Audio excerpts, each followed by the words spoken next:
Je l'ai rien fait, je l'ai rien fait. Ouais, je te connais. C'est l'histoire.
Et vous savez les raisons pour lesquelles il faut dire merci.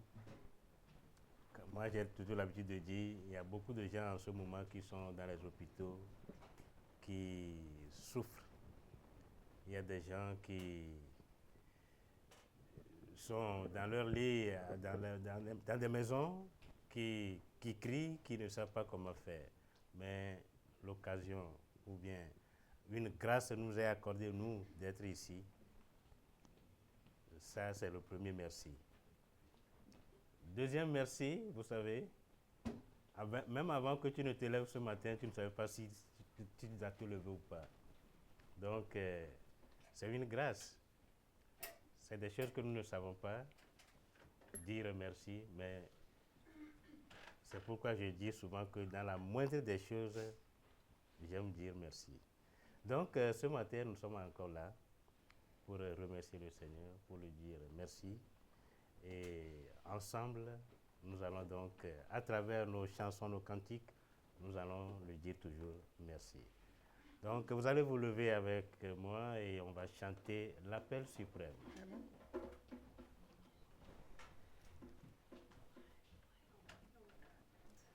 Quand sur l'ordre du Seigneur, bientôt les tombes s'ouvriront.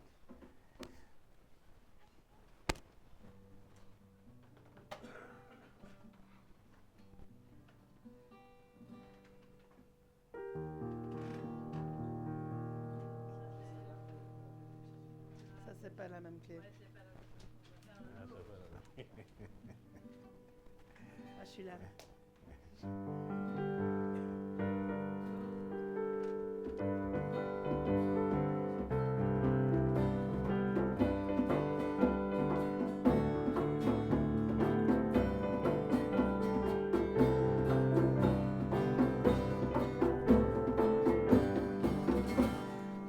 Avec moi.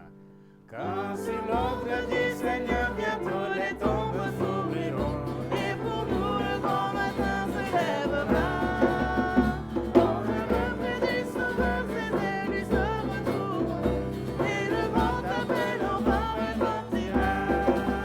Quand là-haut, dans le ciel même, se fera la paix suprême.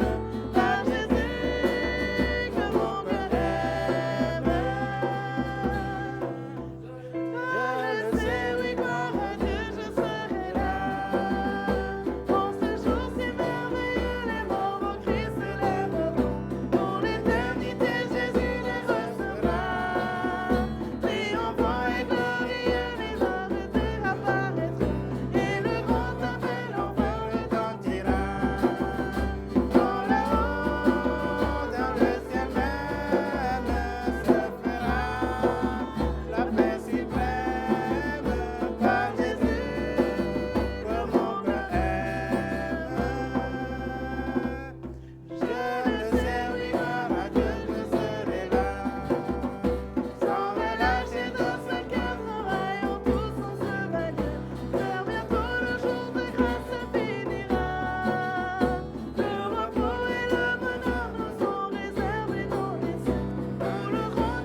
Éternel, fais-moi connaître tes voies. Enseigne-moi tes sentiers. Fais-moi marcher dans ta vérité et enseigne-moi, car tu es le Dieu de ma délivrance et je m'attends à toi tout le jour.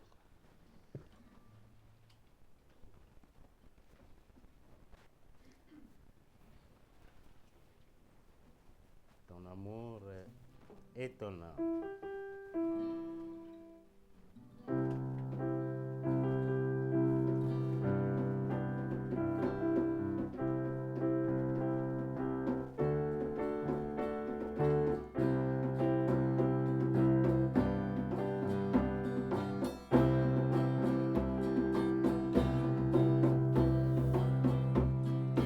Ton amour étonnant, fidèle et sans changement. Ton amour est un roc solide sous mes pieds. Ton amour mystérieux me protège en tout lieu, me remplit de douceur et me fait chanter. Alléluia, Alléluia, Alléluia. Ton amour est là. Alléluia, Alléluia, Alléluia. Ton amour est là. Ton amour me surprend, je me sens envahi par la joie qui grandit tout au fond de moi. Et quand tu m'apparais, ta bonté transparaît, je sens monter en moi un chant pour mon roi. Alléluia, Alléluia, Alléluia. Ton amour est là. Alléluia, Alléluia, Alléluia. Ton amour est là. Amandine, pour nous donner des annonces, nous allons nous asseoir pour quelques minutes. On devrait chanter ça deux fois. Merci.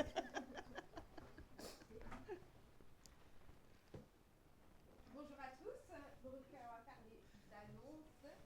Donc on va commencer avec nos noyaux vitaux. Donc on va commencer avec les filles à 20h. Les femmes elles se rejoignent en ligne et elles seront dessus dans ce moment. Je ne sais pas ce que c'est, mais vous pouvez leur demander. C'est la même. Ah, vous continuez toujours. Mais en tout cas, vous pouvez poser les questions de ce soir de la faire. C'est vraiment Mais pas une Amandine. Une chouette étude. Si, vous pouvez me poser la question. Je connais mon étude. Peut-être. Dans quelques minutes, je m'en rappellerai.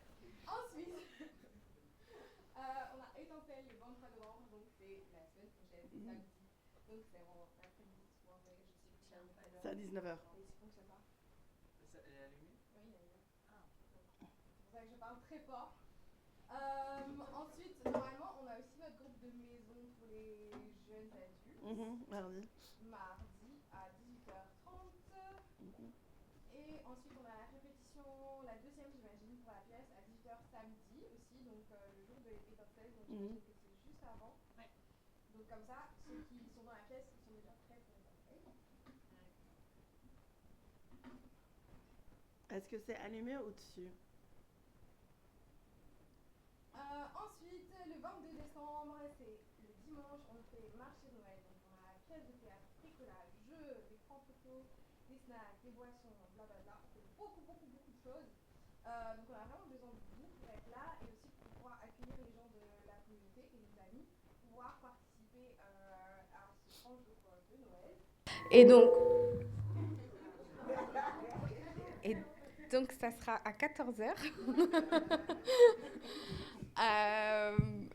Et voilà, ça sera vraiment très chouette en tout cas. Et puis, je pense que c'est tout. Voilà. Ok, nous remercions Amandine pour les annonces. Nous allons donc continuer. Et celui qui met en Jésus On va une descendre pleine tous les micros. confiance. Tous les micros sont chauds. Nous allons donc nous mettre debout et nous allons continuer à louer le Seigneur. We gotta turn them all down.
pourra monter à la montagne de l'Éternel et qui se tiendra dans le lieu de sa sainteté? C'est l'homme qui a les mains nettes et le cœur pur, dont l'âme ne se porte pas vers la fausseté et qui ne jure pas pour tromper. Il recevra la bénédiction de l'Éternel et la justice de Dieu, son sauveur. Amen. Amen, amen. Mon secours est en toi.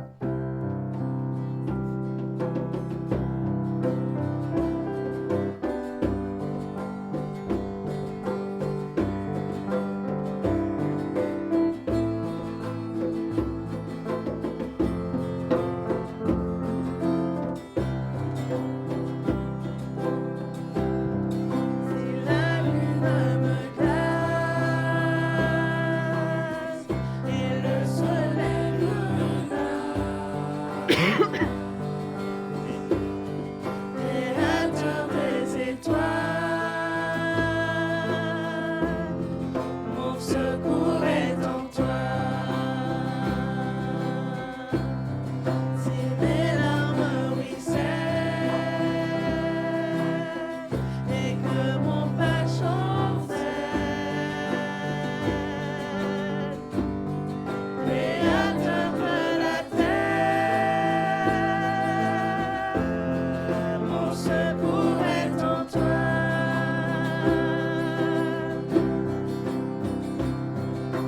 Je lève les yeux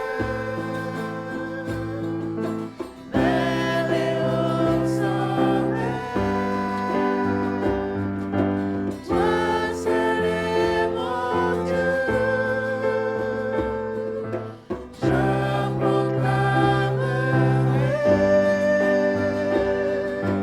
Toi seul est ma force. Toi seul ma raison. Mon secours est en toi.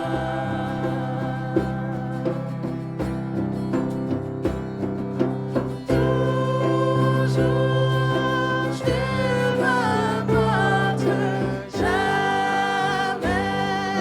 tu ne donnes. Mon secours est en toi.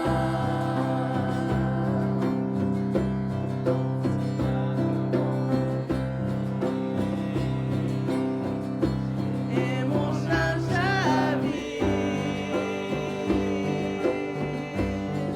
créateur de la vie, mon secours est en toi.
Jamais tu ne donnes mon secours est en toi.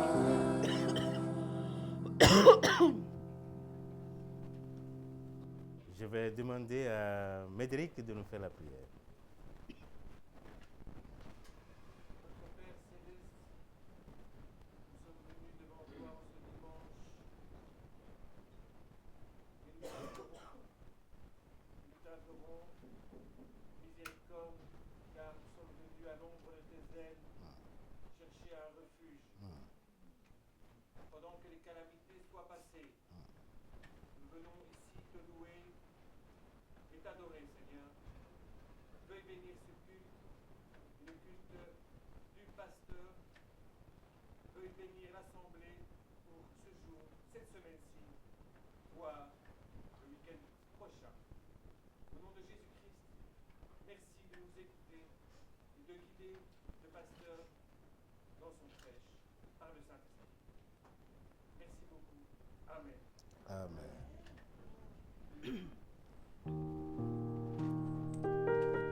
Je reviens au cœur de la louange.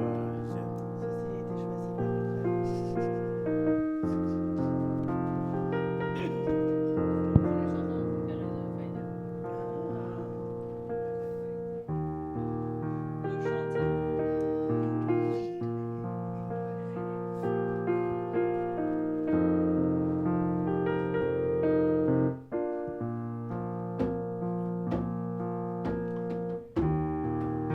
Le chant terminé, le rideau retourne, je viens simplement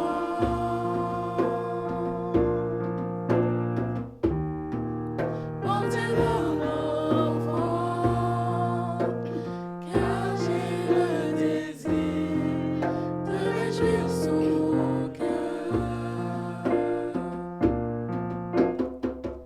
J'apporte plus qu'un beau chant. Chanter ne suffit pas pour répondre à ton appel. Les apparences sont trompeuses. Tu vois bien au-delà. Oh Dieu, tu sondes mon cœur. Je reviens au cœur de la louange. Tout est centré sur toi, Jésus. Oui, je renonce à tous mes faux semblants pour tout centrer sur toi, Jésus.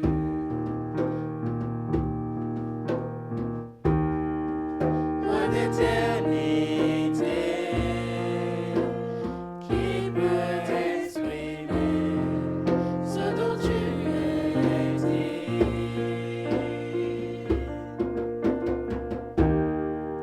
Bien que faible et beau, je te donne tout, prends toute ma vie.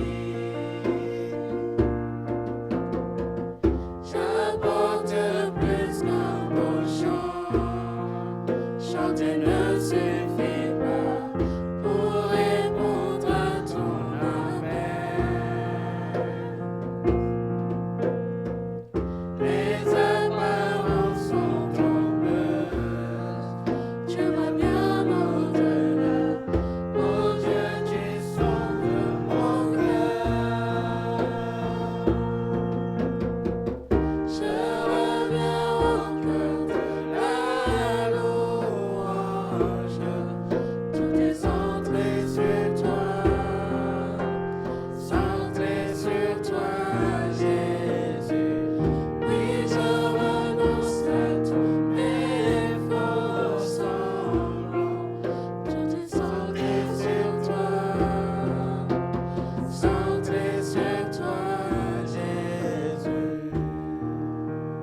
nous invitons alors pour nous...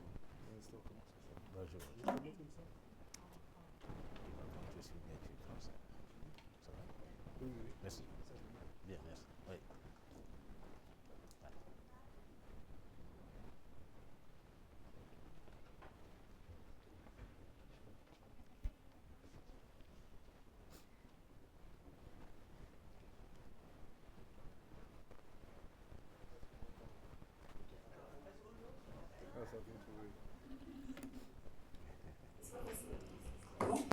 Je sais pas. Je pense que c'est bon. Super. Super. Ça entre dans mon champ. Mon champ de vision. Pas normalement. Alors, ça fait immensément plaisir de vous voir tous ici réunis ce matin. Je vais vous demander d'ouvrir votre Bible dans l'évangile de Luc, chapitre 15. Là, nous allons voir ensemble une parabole des plus célèbres. Vous l'aurez deviné. Il s'agit de la parabole de l'enfant prodigue.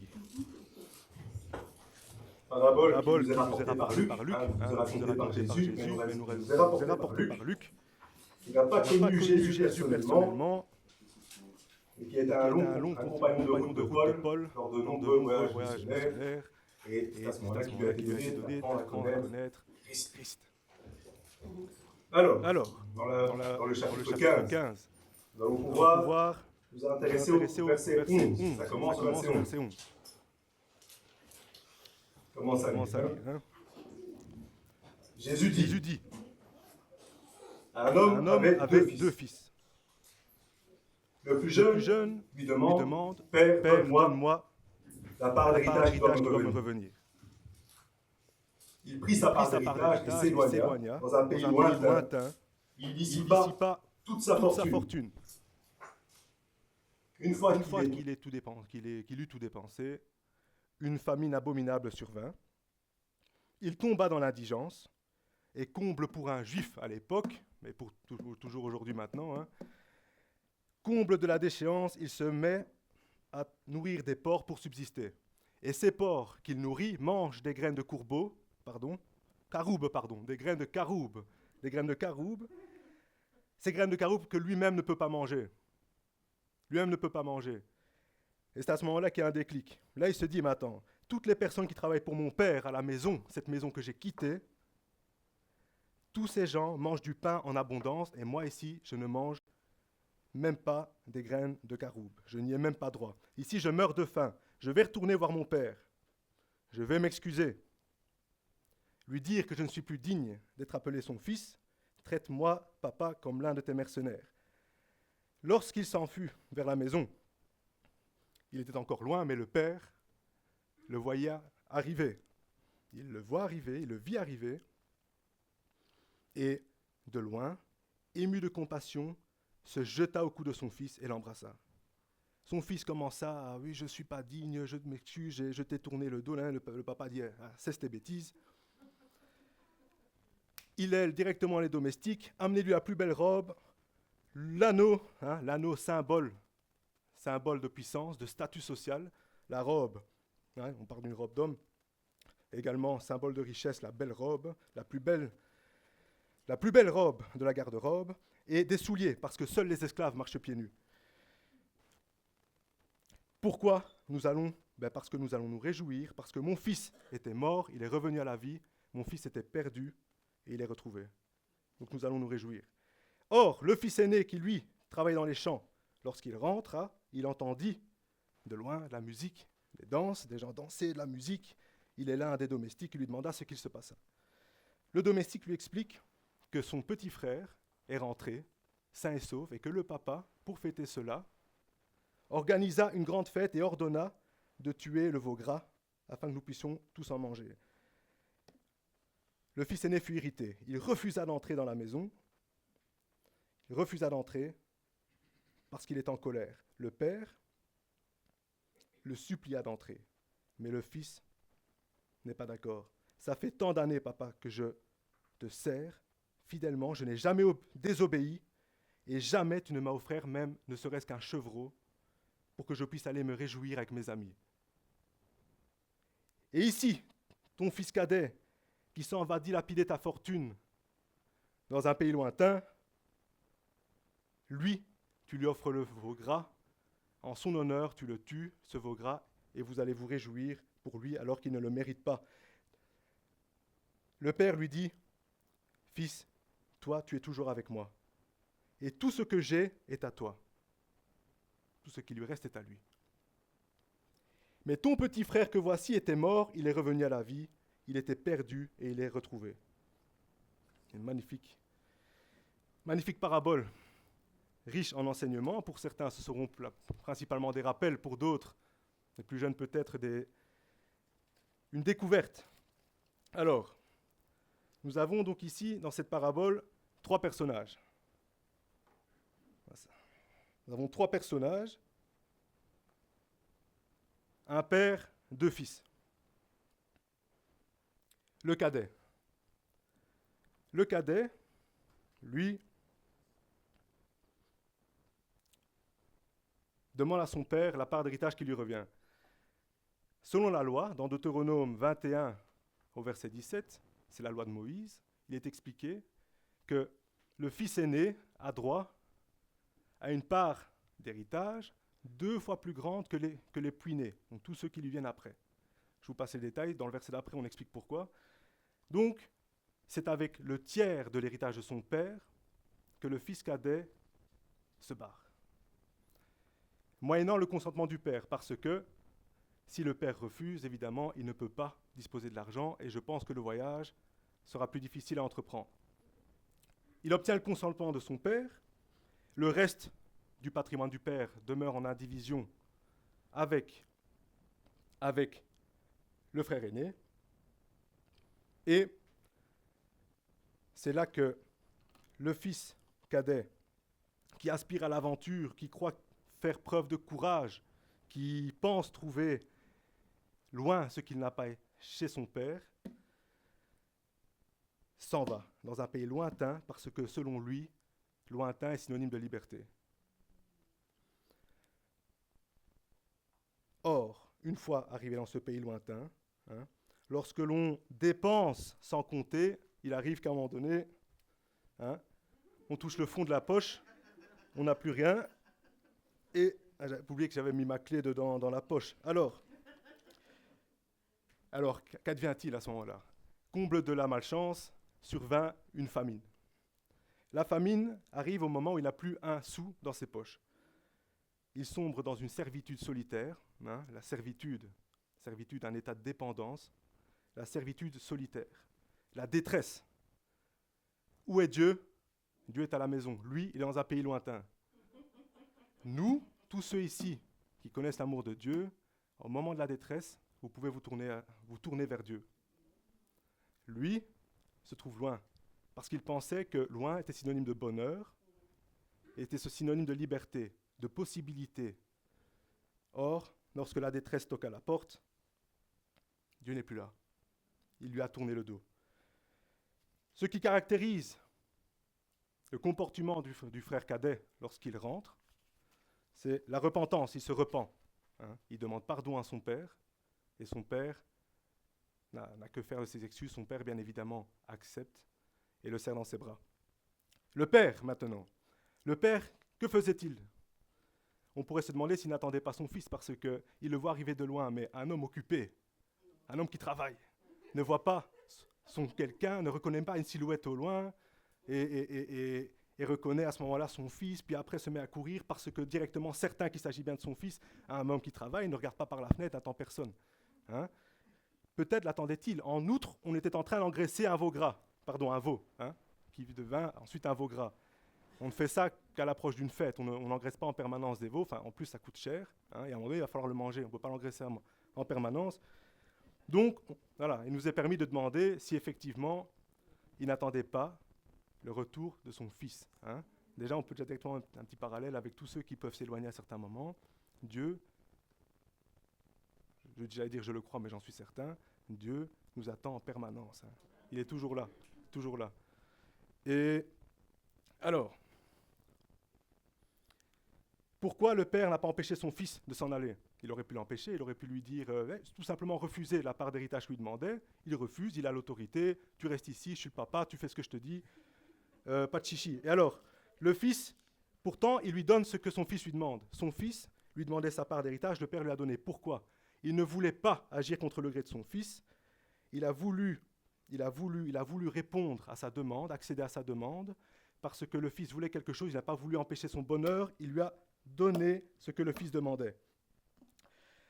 L'amour de Dieu, qui est donc symbolisé par le Père qui offre la liberté à son fils qui la demande, il ne le retient pas, on ne retient pas par amour, on ne coupe pas, on ne lie personne avec des cordes par amour. Amour, synonyme de liberté, il laisse son fils partir parce qu'il l'aime. Il le laisse également revenir parce qu'il l'aime. Le Père, c'est l'amour de Dieu. L'amour de Dieu est illogique. On vit dans une société où tout semble dicté par une certaine logique. On n'a rien sans rien. On dit tout travail mérite salaire, nanana, tout est dicté par une certaine logique. Or, l'amour n'est pas rationnel. L'amour ne suit aucune logique. Les agissements de Dieu ne suivent aucune logique. C'est l'amour. Cet amour est immérité. Le Fils, lorsqu'il s'est barré, il revient, il n'a droit à rien. Il n'a droit à rien. Juste une paire de baffes qu'il n'a pas reçue, mais il n'a droit à rien à part cette paire de baffes. C'est quelqu'un qui considère qu'il a droit à quelque chose, qu'il peut revendiquer quelque chose, peut lever la main, mais je ne vois personne, évidemment. Il a droit à rien. Cet amour est immérité. Cet amour, en outre, il est spontané. Le père, en le voyant arriver de loin, tape un sprint, saisit son fils au cou. Il est spontané, il ne réfléchit pas. Le sang du père ne fait qu'un tour, il fonce, il serre son fils dans les bras, et il ne prend même pas la peine d'écouter les excuses. Il le serre dans ses bras. C'est un amour sans limite, sans borne, qui n'est pas calculé. Il lui offre directement, il appelle directement les domestiques afin qu'ils lui donnent les meilleures sapes, les sandales, l'anneau. Le fils retrouve sa condition d'antan. Et le père fait le maximum. Il ne peut pas faire plus. Tout ce qu'il peut envoyer comme amour, il l'envoie directement. Mais le père aime également l'aîné. N'oubliez pas, l'amour caractérise le comportement du père, qui aime également l'aîné. Il le supplie de se réjouir avec lui. Nous voyons au verset 7 que, de ce même chapitre, « De même, je vous le dis, nous raconte Jésus, il y aura plus de joie dans le ciel pour un seul pécheur qui se repent que pour 99 justes qui n'ont pas besoin de repentance. Plus de joie pour un qui se repent, pour un pauvre pécheur, un qui s'est éloigné, que pour 99 justes qui vivent selon ce qui nous est dicté, ce qui nous est commandé, ce qui nous est demandé. Il y en a donc plus de joie pour un que pour 99 justes. Un qui s'est éloigné. La brebis qui s'est perdue, le trésor qui s'est perdu qu'on retrouve. Nous avons également le personnage de l'aîné, à présent, le fils aîné, qui lui, que des qualités. Lui, il est discipliné, il est sage, il est exemplaire, il est fidèle, il sert son père, il est travailleur, il est économe. Il est carré. Alors même que la fête avait déjà débuté, il est encore au champ en train de travailler. Pourquoi ? Parce que lorsqu'il arrive, lorsqu'il rentre, on sait qu'il entend déjà la fête qui a déjà commencé, la fête bat son plein. Il entend des gens danser, mais on ne danse pas dès le début de la fête. On ne danse pas dès le début de la fête, pour ça il faut déjà avoir bu un petit peu. On sait, Jésus qui change l'eau en vin, c'est pour que la fête puisse continuer à l'époque. On ne dit pas qu'il faut boire pour s'amuser. Absolument pas. Là, dans ce cas-ci, non, absolument pas. Et ceux qui me connaissent bien, ça, pas besoin de ça. Maintenant, la fête battait déjà son plein. Et lui travaillait pendant ce temps-là. Que des qualités, l'exemplarité. Et là apparaît son premier défaut. Ce fils aîné, tant de qualités, il apparaît alors son premier défaut dans cette histoire, c'est la jalousie. Le fils aîné est jaloux de son petit frère. Il est jaloux. Il a oublié que le service de son père, se mettre au service de son père, était un privilège. C'était ça le privilège. Il n'y a que ça qui est le privilège. Il a oublié qu'il était un fils, il est devenu un mercenaire. Travaillant comme si c'était une corvée, ce n'est pas une grâce, ce n'est pas son bonheur, ce n'est pas sa liberté, c'est une corvée. Il attend la distinction, la reconnaissance, récompense. Il a oublié que c'était ça le vrai le privilège et qu'il n'avait rien à attendre d'autre parce que le privilège, il est en plein dedans, les deux pieds dedans. Il envie le fils prodigue. D'ailleurs, on le surprend même à fantasmer. Il se met même à fabuler, à dire des choses totalement sottes. Hein. Il accuse son son frère cadet, auprès de son père, d'avoir dilapidé sa fortune avec des femmes de mauvaise vie. Or, dans le récit, il n'est nullement question de femmes de mauvaise vie avec lesquelles le fils cadet aurait passé du temps. Il n'en est pas question. Pourtant, là ressortent des frustrations dans le chef du fils aîné qui se met à imaginer des choses qu'il aurait peut-être voulu lui-même connaître à l'époque, dans ce pays lointain. Et on s'imagine qu'il a pu envier à 1000% la situation qu'il pensait que son frère cadet connaissait dans ce pays lointain. Le fils aîné, qui se caractérise principalement, son intervention ici, par la colère. Cela nous amène à différents enseignements. Différents enseignements. Et vous savez, premièrement, je tiens à ouvrir une petite parenthèse parce que le mot débauche existait déjà évidemment en grec. En grec, le mot débauche se dit azotos. Je ne sais pas si je le prononce correctement. Je n'ai pas fait de grec, mais A-S-O-T-O-S. Aristote, lui, nous explique ce qu'il entend par le mot azotos. Aristote nous dit que le dissipateur est celui qui se détruit lui-même par son mode de vie.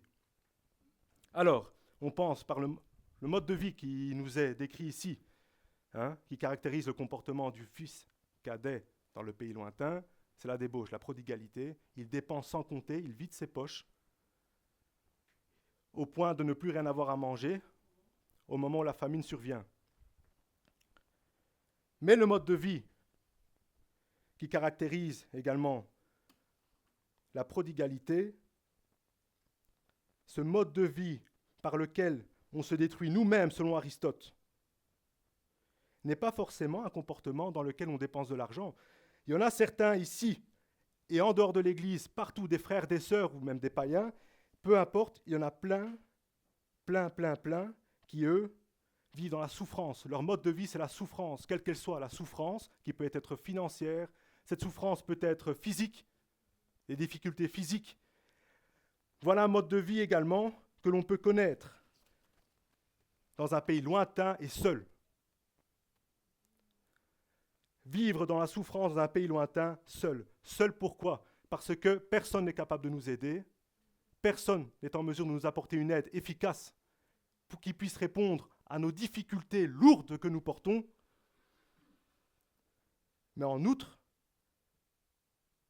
personne ne les comprend. Des gens viennent parler, ils ne comprennent pas. Barrez-vous, vous ne comprenez pas. Pays lointain, pourquoi ? On est seul dans ce pays lointain. Pourquoi lointain ? Parce qu'on est loin de Dieu. Donc, ce mode de vie également, de ce fait de souffrance, reflète également une forme de prodigalité, rentrez vite à la maison. Vous dépensez peut-être pas d'argent dans ce mode de vie-là, dans cette forme de prodigalité-là, mais votre prodigalité dans ce cas-là se manifeste par une dépense excessive d'énergie, non pas d'argent, mais d'énergie. Vous la perdez. Vous la perdez. Vous en aviez reçu plein à la maison de Dieu, dans l'amour de Dieu, vous vous en êtes éloigné, et là, cette énergie, vous la dépensez sans compter, à un moment donné, les poches se vident, et vous vous retrouvez sans un sou, sans énergie. Et là, il faut rentrer à la maison. Premier enseignement.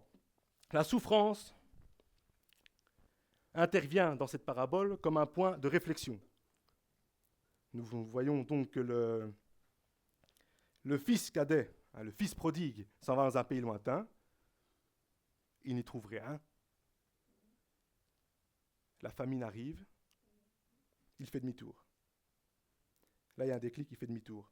Donc, en somme, son illusion qu'il avait, cette illusion de lui-même, il s'est surestimé peut-être, cette illusion d'autosuffisance est intervenue comme un déclic je ne me suffis pas à moi-même, je dois rentrer à la maison. C'est révélé dans cette parabole la fragilité de l'éloignement. On est très très très fragile. Ça va? Alors, si vous déposez un vase très fragile sur un petit poteau minuscule, hein, je pose mon GSM comme ça, je dépose un vase, tant qu'il n'y a pas de vent, tant que personne ne passe, tout semble bien se passer. Il suffit d'un coup de coude, une personne qui passe, le vase tombe, il se brise directement. Ne tombez pas dans cette illusion, ça va? N'attendez pas la famine pour réaliser que cette autosuffisance n'était qu'une illusion. Rentrez déjà maintenant, si vous êtes éloigné. Et tout le monde peut s'éloigner à n'importe quel moment. C'est de la difficulté dans cette parabole intervient comme un instrument de grâce. Hein, c'est Dieu qui dit pose-toi, souffle 5 minutes. Ce que tu as essayé jusqu'à maintenant pour être heureux, ça ne fonctionne pas. Rentre à la maison. Viens, rentre. Hein, c'est Dieu. Dieu essaye de te parler. Hein. Parfois, c'est ça aussi la difficulté. Dieu essaie de te parler. Rentre à la maison. Hein, la maison, l'amour de Dieu. Et tu auras toujours ces problèmes. Tu connaîtras encore plein de problèmes dans la maison de Dieu. Mais règle-les dans la maison de Dieu. Dans l'amour de Dieu. Là se trouve ta place. Un autre enseignement.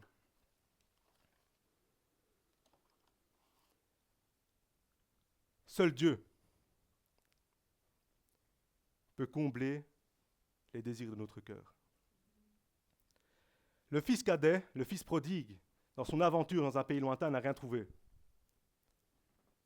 Hein?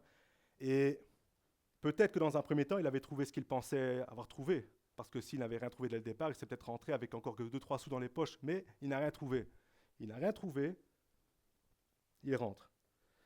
Et sachez que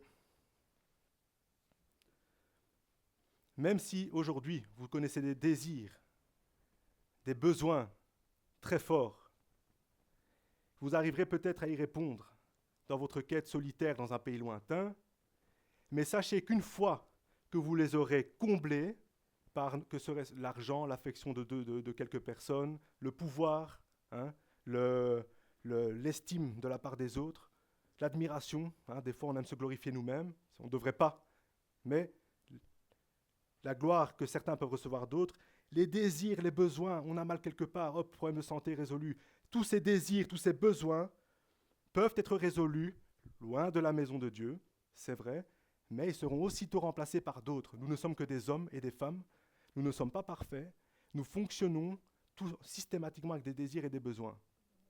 Tout le temps. Tout le temps. Sinon, vous verrez tout le monde immobile dans la rue, personne n'irait nulle part. On va toujours quelque part parce qu'on a toujours besoin de quelque chose, on désire toujours quelque chose. Que la destination justifie notre déplacement ou non, on a toujours besoin de quelque chose, on désire toujours quelque chose.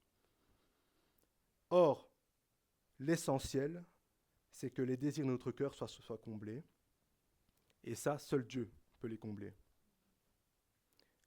Vous aurez peut-être connu dans l'ennui, de la souffrance, de la déception, de la solitude déjà dans la maison de Dieu, dans l'amour de Dieu. C'est possible, mais ce n'est pas en allant dans un pays lointain que vous allez résoudre quoi que ce soit. Parce que là, vous vous éloignez, et là, vous avancez, vous tournez le dos à la maison, à votre point de repère, votre batterie, hein, la base qui charge votre batterie, et vous avancez au petit bonheur la chance. Vous vous trouvez dans un livre que Dieu écrit, alors vous devez vous référer au grand chef, qui lui, de par son amour et par sa toute-puissance, sera toujours là et efficacement pour vous. Cela n'enlèvera pas que vous pourriez encore connaître de l'ennui, de la souffrance, de la déception, mais vivez cela et tâchez de résoudre cela dans l'amour de Dieu. Ça, c'est important. Ça va? Pas dans un pays lointain, on règle ça dans la maison de Dieu et à côté de Dieu. Hein? Et certes, d'aucuns me diront, oui, mais Arnaud, pas besoin d'aller dans la maison de Dieu, je connais Dieu, arrête de nous embêter. Vous savez, le diable aussi connaît Dieu. Non, le diable aussi connaît Dieu. Ça va? Donc, ça ne veut rien dire. Si vous ne connaissez pas l'amour de Dieu, vous ne connaissez pas Dieu. C'est aussi simple que ça. La théorie, c'est beau. Si vous ne connaissez pas, si vous ne ressentez pas l'amour de Dieu, vous ne connaissez pas Dieu. L'amour de Dieu. Dieu est amour. Vous ne connaissez pas cet amour-là, vous ne connaissez pas Dieu. Et vous? Hein? Lequel de ces personnages êtes-vous? Hein? Parce que nous en sommes tous un, à un certain moment. Tous. Le fils cadet s'éloigne de sa foi. Le fils aîné subit sa foi. Et le papa pardonne. Hein? Le papa pardonne. Et c'est ce que Christ également nous demande de faire, de pardonner. Nous allons prier. On peut courber les têtes et fermer les yeux. Merci Priscilla pour la diversion. Ah, désolé Priscilla, désolé. Merci Déborah. Priscilla, je t'embête. Je t'aime beaucoup. Alors, on courbe les têtes et on ferme les yeux. Dieu, tout-puissant, plein d'amour, merci infiniment, Dieu, d'avoir réuni tout le monde ici, toutes les personnes présentes. Chaque personne présente est un trésor, est une immense réjouissance pour chacun de nous ici. C'est une immense réjouissance de voir chaque présence ici et de nous réunir ici pour te glorifier. Et Dieu, on te remercie pour ton immense miséricorde et ton pardon infini. Comme le Père, dans cette parabole, accueille son Fils perdu, tu ouvres grand tes bras pour chacun de nous. Même lorsqu'on s'égare loin de toi. S'il te plaît, Dieu, aide-nous à comprendre la profondeur de ton amour et à revenir vers toi avec un cœur sincère. Pardonne-nous, s'il te plaît, nos fautes, Dieu, car nous sommes des pécheurs et nous fautons en permanence. Apprends-nous également à être des instruments de ton pardon, Dieu, et de ta réconciliation à l'image du Père, et à éviter de juger, mais à accueillir avec joie ceux qui cherchent leur chemin vers toi. S'il te plaît, Dieu, remplis nos cœurs de gratitude, de reconnaissance pour ta grâce, et donne-nous la force de vivre comme des témoins de ton amour. Et Dieu, s'il te plaît, Dieu, que cette parabole soit pour nous un rappel constant de ton invitation, de tes bras ouverts à la vie éternelle et à ton amour.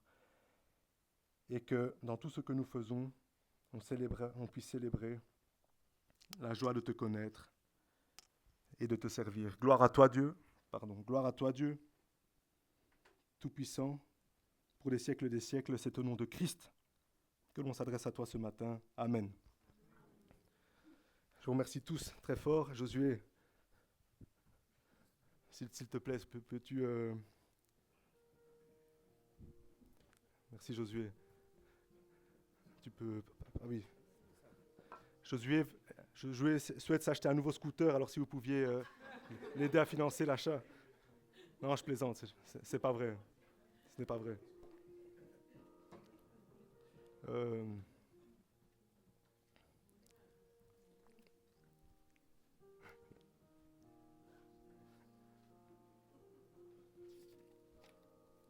J'ai fait combien de temps?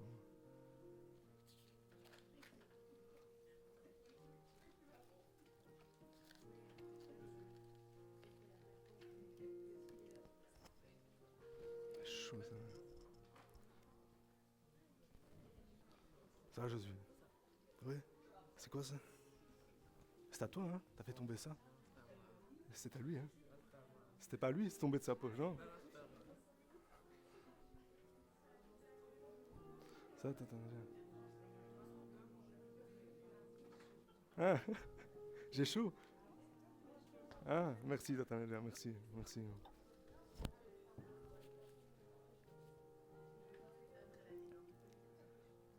Ouais, tu peux aller. Josué, je pense que tu peux aller. Après, c'est fini après. Tu peux aller?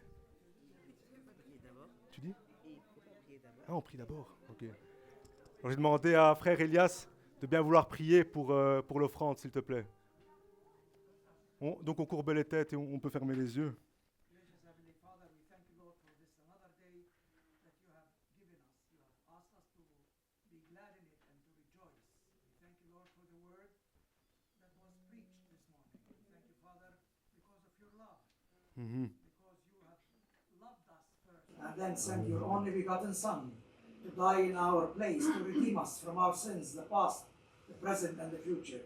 We thank you, Father, for the new eternal life that you have given us in Christ.